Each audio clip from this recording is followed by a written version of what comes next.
hello everyone कि खबर आपनालोকৰ এতিয়া বৰ্তমান ৰাতি 10টা বাজি আছে এই যেটো সেকেন্ড ভ্যাকসিনেশন কৰি আছো আপোনালোকক দেখুৱাই দিও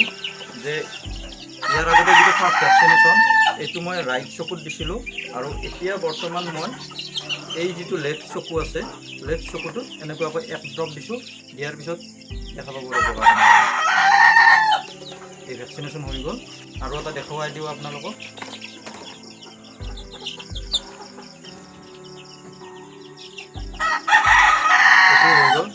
এনেকুৱাকৈ দিব লাগে আজি বোৰ্ডিঙৰ পৰা উলিয়াই দিছো এইটোৰ কাৰণে আপোনালোকক ভিডিওটো দিছো আপোনালোকে চাইছেই থাকে যে বোৰ্ডিঙত ইহঁতৰ যেটো স্পেচ সেই স্পেচটো নোহোৱা হৈ গৈছে আৰু সেই নোহোৱা হোৱাৰ কাৰণে মানে বোৰ্ডিঙৰ পৰা উলিয়াই দিব লগা হৈছে সচৰাচৰ ইয়াৰ আগতে মই যিমান কেইটা বেটছ মানে পুহিছো গোটেইকেইটা বেটছ 18 দিন 21 দিন সেনেকুৱাকৈ ৰাখিছিলোঁ কিন্তু এইটো বেটছ প্ৰথম মোৰ নম্বৰ ভ্যাকসিনেশন কৰাৰ পিছতে মানে 14 দিনৰ দিনাই মই এৰি দিব লগা হৈছিল স্পেচ নথাকে বোৰ্ডিঙৰ ভিতৰত তেতিয়াহ'লে পোৱালি আপোনালোকে উলিয়াই দিব আৰু মোৰ দৰে যদি আপোনালোকে